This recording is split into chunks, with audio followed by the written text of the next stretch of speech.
Salut à tous, qu'est-ce que le dédoublement du temps? Peut-on en tirer des bénéfices et surtout, peut-on en user au quotidien? Des réponses ce soir sur BTLV.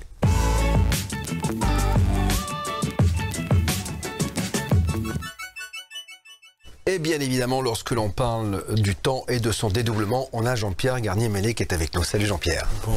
Ravi de vous accueillir une nouvelle fois sur BTLV. Vous serez à l'affiche des prochaines rencontres du mystère et de l'inexpliqué. On parlera encore une fois du temps. C'est votre dada, le temps.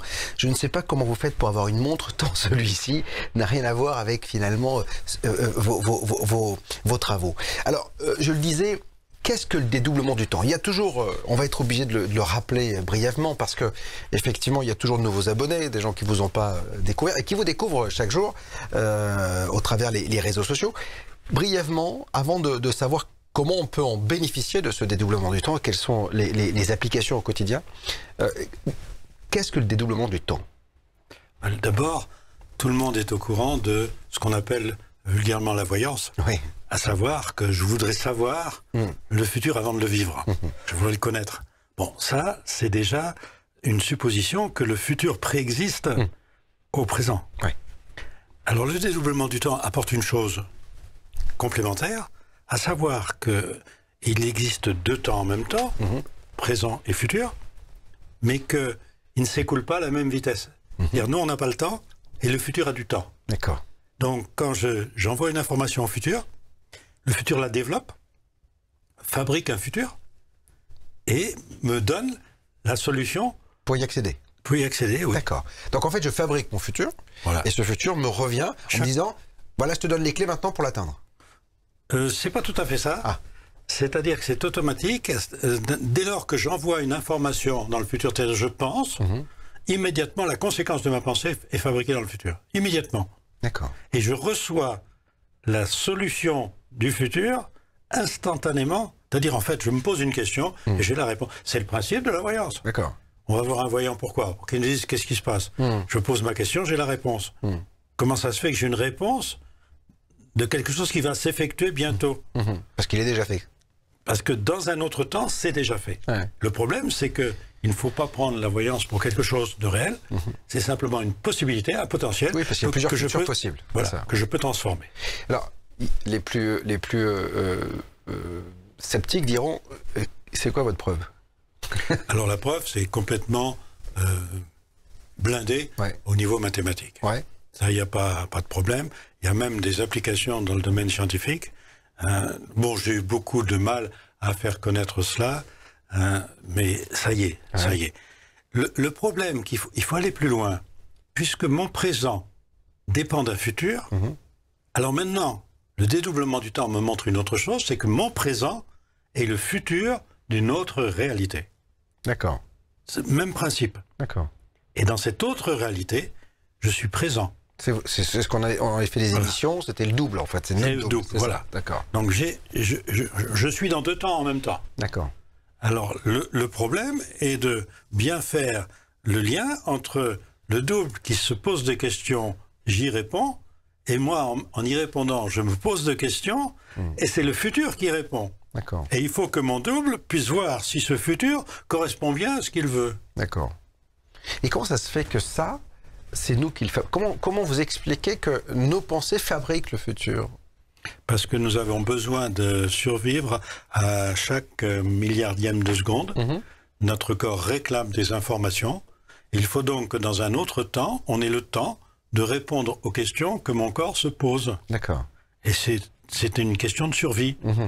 Et maintenant, on le sait au niveau biologique, qu'il y a par exemple, quelqu'un maintenant qui est mort, malheureusement, il y a 3 ans, enfin malheureusement, il était âgé aussi, mais qui avait inventé une chose sensationnelle, c'est que toutes nos pensées arrivent à notre cerveau 0,5 secondes avant qu'on en ait conscience. D'accord. Donc on répond à des informations que notre cerveau emmagasine. D'accord. C'est sensationnel, ça. Bien sûr. Hein. Donc ça c'est 0,5 secondes avant. Oui, enfin en moyenne. Hein, il y a des expériences 0,7, 0,7. L'imagerie médicale l'a prouvé. Benjamin Libet, c'est lui qui avait découvert ça. Et au départ, c'était la sensation d'une piqûre. Il prenait quelqu'un, il allait le piquer, et la personne réagissait avant même que l'aiguille soit rentrée dans la peau. D'accord. Et il s'est aperçu que, en fait, le cerveau enregistrait la piqûre alors qu'il n'y avait pas de piqûre. D'accord. C'était donc une prémonition, une intuition. C'est-à-dire le futur était déjà là avant même que le présent... Que dans le présent, on fasse quelque chose, l'action, quoi, c'est ça. Il a mis 30 ans à se faire accepter. Hein, Maintenant, l'imagerie médicale l'a prouvé. Ouais. Mais ça a une chose sensationnelle, ça. C'est-à-dire chaque fois qu'on reçoit une information, c'est la conséquence d'une information inconsciente. C'est incroyable. Qui donne cette information? Mais c'est ça. Ah ben voilà. Ah voilà. Alors, ce qui donne cette information, c'est justement, dans cette réalité future, ben, cette réalité future, elle est habitée. Ouais. Elle n'est pas... Il y a des êtres. Ah oui, tout comme notre double. D'accord.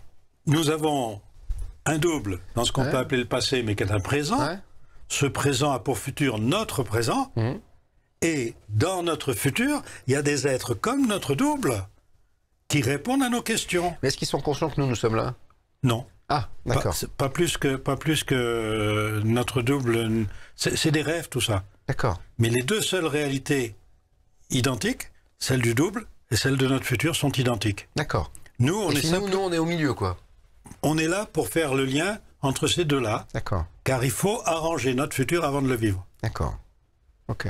Et nous, notre présence dans le temps présent est indispensable pour que notre double puisse voir le futur. Et pourtant, alors, comment ça se fait qu'il nous arrive parfois des merdes?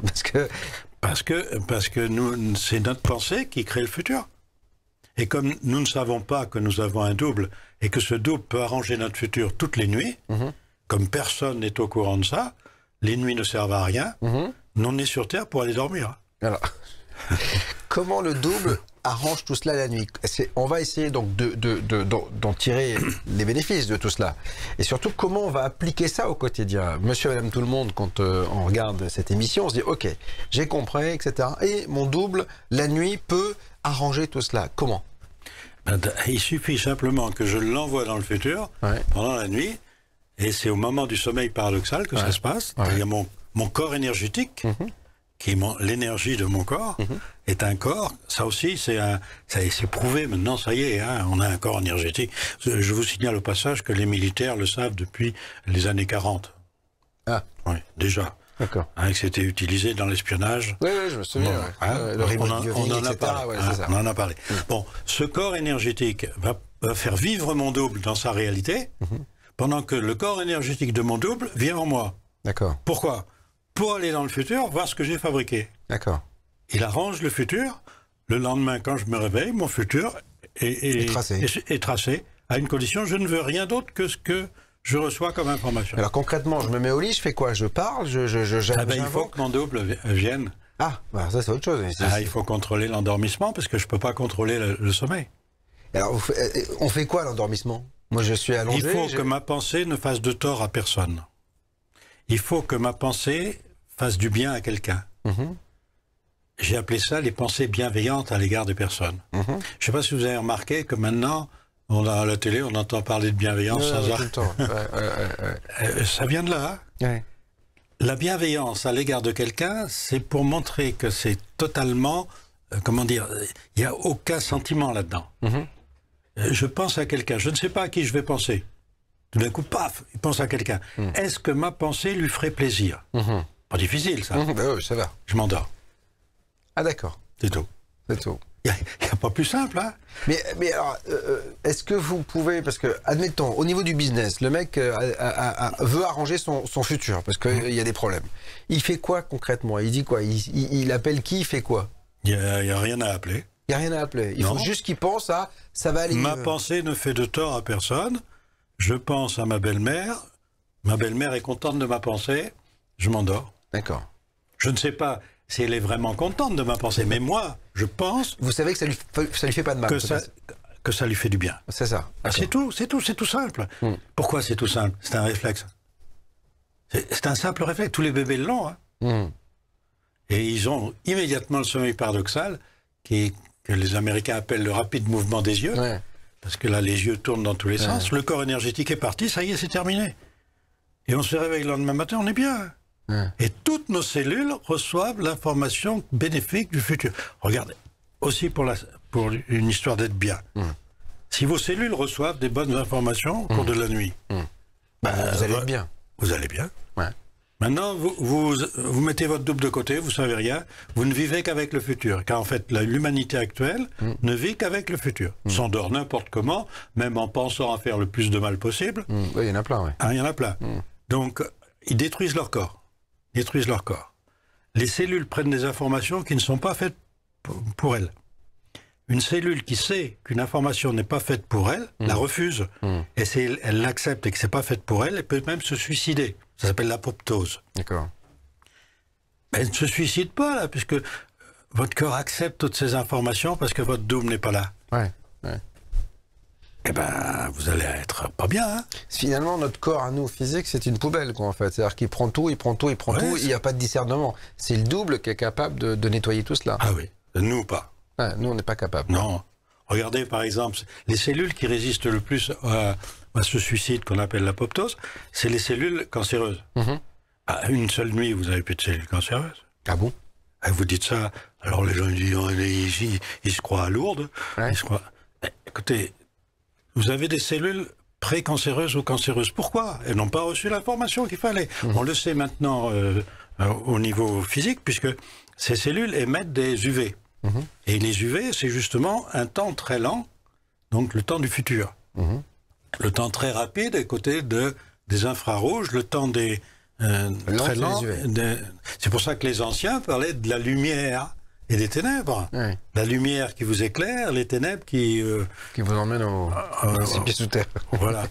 On est sur Terre pour arranger notre futur, donc notre double veut que nous vivions le temps qu'il veut, jusqu'à ce qu'on ait arrangé tout ce qu'on a dérangé. Alors les gens me demandent toujours, attendez moi, quand est-ce que j'ai dérangé le futur? C'est une question tout à fait logique. Quand je suis avec mon double, bien tranquille au chaud avec lui, si je donne une information à celui qui est dans le temps présent, qui représente mon futur, c'est-à-dire-nous, je ne sais pas ce qu'il va en faire. Alors, en lui donnant une information pour l'aider ou pour m'aider, il transforme le futur. Oui, et alors ce futur, j'en ai la responsabilité. S'il les dérange l'humanité, je ne pourrai pas, à la fin du cycle des temps, refaire mon union avec mon double. Il faudra que j'aille l'arranger. D'accord. Alors je suis pas idiot, parce que je suis avec mon double. Je me dis, comment je vais faire? Eh bien, je vais m'incarner sur Terre pour que mon double puisse aller arranger ce futur. D'accord. Car c'est les mêmes réalités, le futur et le passé. Il n'y a que lui qui peut arranger ça. Pour moi, c'est du rêve. Et alors la preuve, c'est quand je dors, le souvenir que j'ai, c'est vraiment brumeux, c'est pas dans la réalité. On a toujours l'impression d'ailleurs que notre réalité est unique. Alors ce qui a apporté la théorie du dédoublement, c'est justement cette explication des temps différents, passé, présent, futur, en même temps. Alors il y a des vitesses d'information. Mais c'est pour ça, et ça permet justement à tous les voyants, par exemple, d'avoir de l'information. Voilà. Mais la vraie voyance, c'est voir le futur pour le transformer. Oui, c'est ça. On en avait parlé, c'est-à-dire que si on vous dit attention, je vois un accident, c'est une information qui va vous permettre de l'éviter, quoi. Voilà. Alors sauf évidemment, que les gens vont dire j'ai pas eu d'accident, donc c'est une mauvaise voyante. Voilà, exactement. C'est ça. C'est ça. La bonne voyante, c'est quelqu'un qui voit les choses qui n'arriveront pas parce qu'on va les transformer. D'accord. C'était connu autrefois. Mais si par exemple on vous dit attention, vous allez réussir dans la vie, donc là ça va pas arriver.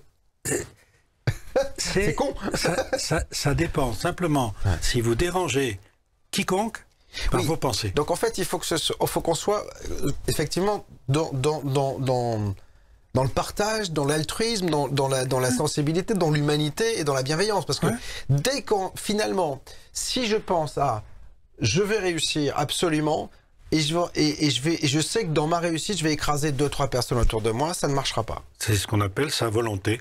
Avoir de la volonté. En fait, et pas de l'ambition. Parce que l'ambition, elle peut être... Voilà. On peut avoir de l'ambition, on peut avoir... C'est pas le problème, c'est que je ne veux pas décider tout seul. D'accord.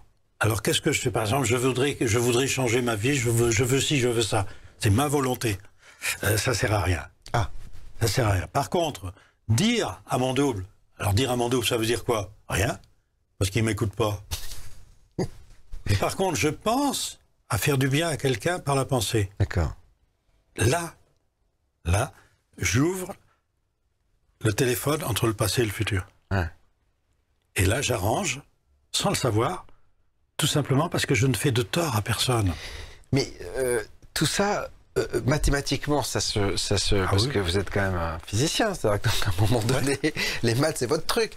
Ça se voit dans les maths. Bien sûr, oui. On arrive avec ces calculs à comprendre tout cela. Voilà.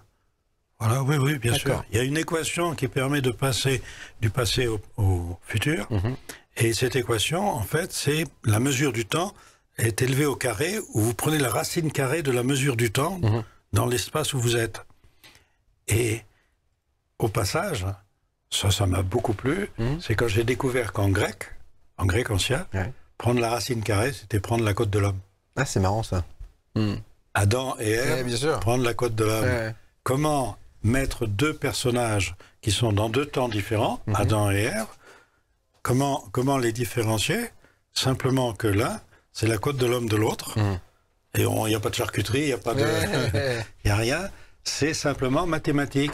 Et regardez ces mathématiques-là, quand vous voyez que dans notre système solaire, on connaît les planètes, ben c'est là où j'ai découvert que Pluton, qu'on a complètement mis de côté au niveau astrophysique, vous prenez le carré du diamètre de Pluton, donc vous prenez la racine carrée du diamètre du Soleil, vous prenez la côte de l'homme du Soleil, si on peut dire, et vous obtenez Pluton.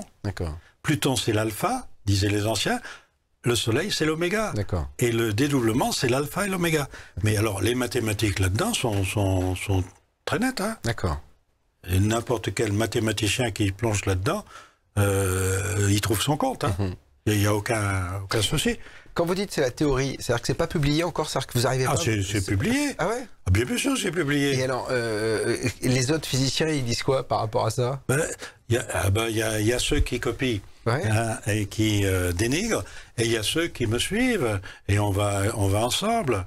Regardez, il y a une chose qui est sensationnelle, qui fait pas grand bruit à l'heure actuelle, mais faut dissocier un petit peu la recherche scientifique civile et militaire.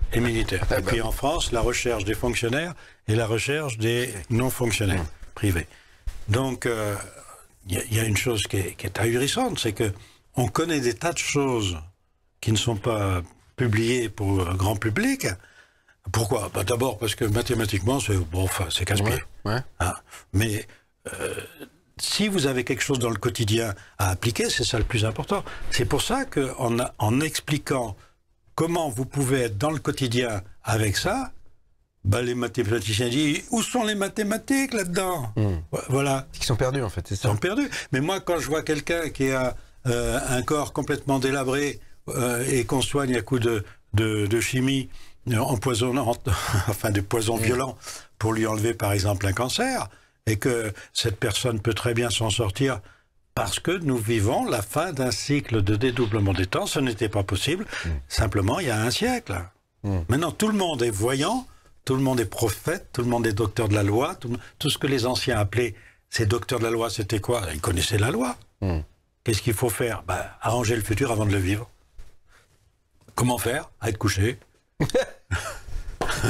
Et quel est le premier écrit qu'on a? Le premier écrit qu'on a quand même, il est vieux, il est 7 siècles avant Jésus-Christ. Un scientifique que tout le monde connaît, il s'appelle Pythagore. Ne va pas te coucher sans avoir contrôlé ton endormissement. C'est ce qu'il disait? Alors, on s'est dit d'une autre façon, avec des mots différents, mais c'est dans les vers d'or de Pythagore. C'était un grand mathématicien, on peut pas dire, renier, il nous a cassé les pieds. À l'école. Regardez, avec la théorie du dédoublement, je démontre en 3 secondes le théorème de Pythagore sur le triangle rectangle, sans trigonométrie, sans aucune trigonométrie, en 3 secondes, simplement avec l'équation du dédoublement. Je suppose que Pythagore, qui connaissait ça, a inventé la trigonométrie à partir de ça, et non. Alors que nous, maintenant, pour démontrer le théorème de Pythagore, nous utilisons les sinus, cosinus et tout ça. On n'en a pas besoin. Pourquoi ça ne fait pas plus de bruit que ça? Parce que là, c'est une compréhension. Ça fait du bruit, mais pas Pas au niveau du grand public. Voilà. Alors, Parce qu'on a du mal à l'expliquer, parce qu'on a peur de ses applications, parce que c'est quoi? Parce que, aux yeux de certains, je mélange deux choses différentes. À savoir, qu'est-ce que je fais sur Terre avec des mathématiques. Alors les mathématiciens me disent, mais c'est pas les mathématiques qui vont expliquer... l'homme et la vie sur Terre, quoi. Ouais. Enfin, moi, ce que je sais, c'est que je suis sur Terre. Hein, ça, ouais. Ça, on est obligé de le dire. Bah, d'où je viens? Alors, il y a une chose très schismatique, je peux vous le dire? Ouais. Hein? Bon, alors on va être schismatique. Je sais que quand je fais un dédoublement, ma créature ignore son créateur. C'est la loi. Deux temps différents, vous n'êtes en communication que par du rêve. Exactement. Mais on ne peut pas se parler directement. Non. Donc, la créature ignore son créateur, c'est un gros point d'interrogation. Donc, si je suis créateur d'une créature, je sais que la créature m'ignore, conséquence, logique.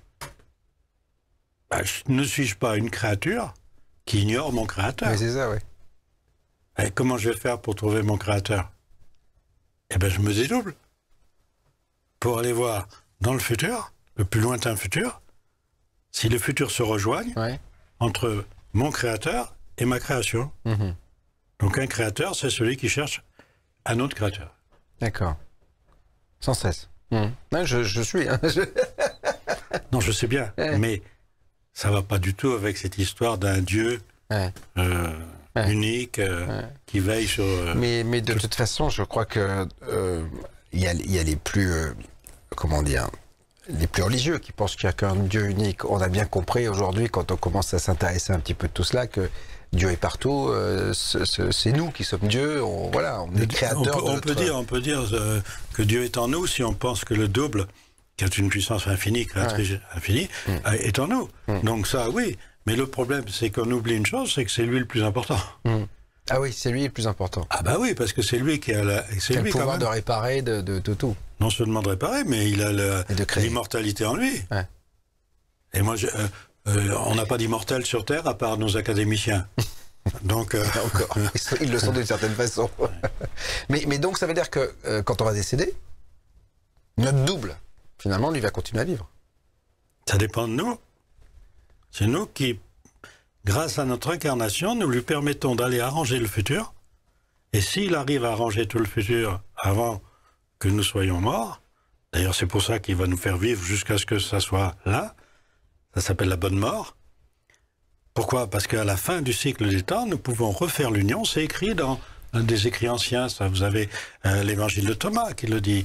Ça a été supprimé parce que le dédoublement, ça veut dire que j'ai en moi une hiérarchie créatrice, mon double.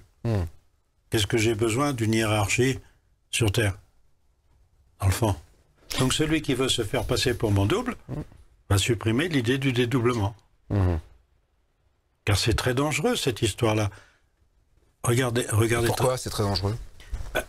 Je fabrique le futur. Mes pensées fabriquent le futur. Oui. J'ai des pensées violentes, mon futur est violent. J'ai des pensées meurtrières, mon futur est meurtrier. Mais vous vous rendez compte quand même, quand on est aujourd'hui en train de regarder la télévision... on fabrique un futur chaotique. C'est ça? Complètement chaotique. Alors qu'est-ce que je peux faire, moi? Ce que je peux faire, c'est contrôler ma pensée pour que mon double soit avec moi.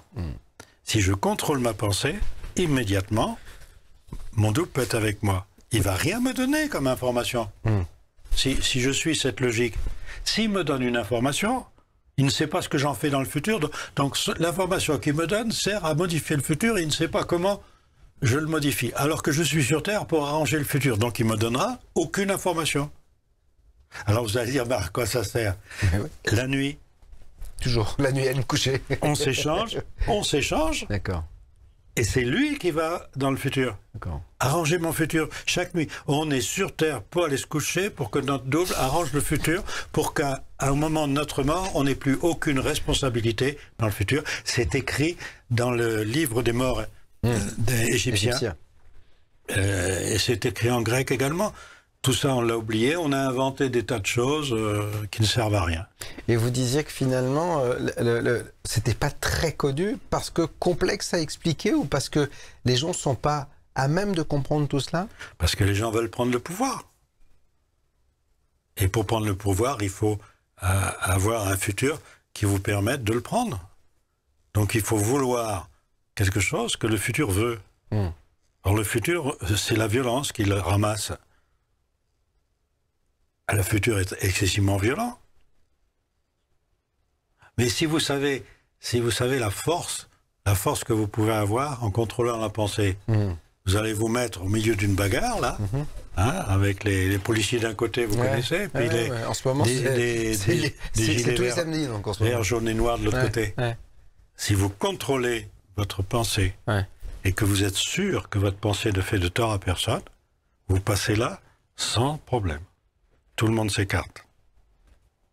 D'accord. Alors vous pouvez faire une expérience beaucoup plus facile. Hein, je vais éviter de dire les samedis parce que au cas où je contrôle pas bien la pensée, je risquerais de revenir un peu fatigué. Vous prenez un trottoir aux heures de pointe, là, vous savez, où vous la pouvez... foule. La foule, quoi. Alors vous êtes là, puis ça vous énerve.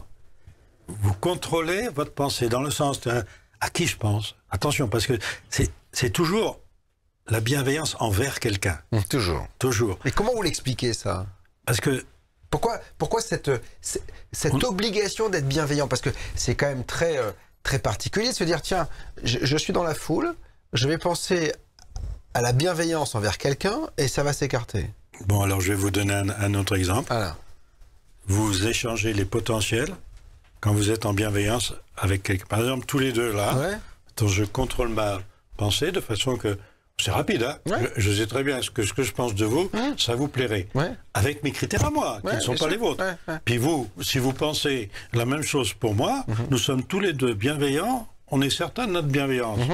Votre potentiel que vous avez fabriqué dans le futur par votre bienveillance, il m'appartient. De même, mon potentiel que j'ai fabriqué dans mon futur vous appartient. Alors je me sens bien. Et qu'est-ce que je dis quand je suis grec, il y a 2000 ans? Comment on disait, je suis bien? Tu sais bien. C'est joli. Hein. D'accord. Donc je suis bien.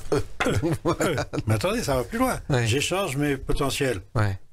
Comment se disait le potentiel en grec? Charistos. D'accord. La charité, mais pas la charité chrétienne. D'accord, Charistos. Donc qu'est-ce que je vous dis? On a échangé nos pensées. Charistos. C'est ça. F charistos. Ça se prononce F charistos. Ça veut dire l'Eucharistie au passage. Hein. Ben, ça y est. Vous me répondez quoi? F charistos. Et on a échangé. Et qu'est-ce que ça veut dire en grec, F charistos, même maintenant? Hein? Non, je sais pas. Merci. D'accord. Il n'y a pas plus simple. Hein. Vous vous rendez compte, là? On se regarde, on échange des pensées bienveillantes l'un en face de l'autre. Ben, je sais pas, par exemple, vous avez un truc grave que vous avez surmonté, moi, je l'aurais pas. Wow. C'est pas sensationnel, ça? Alors, vous avez des gens qui disent, c'est pas possible que les mathématiques conduisent à ça, et patati, et patata. Alors, qui se renseigne? Simplement, qui se renseigne. C'est tout. Qui regarde. On va faire un break dans cette discussion, Jean-Pierre Garnier-Mallet. On va se retrouver dans une poignée de secondes, juste pour vous rappeler que le 31 mai, le 1er 2 juin, nous serons ensemble aux rencontres du mystère et de l'inexpliqué.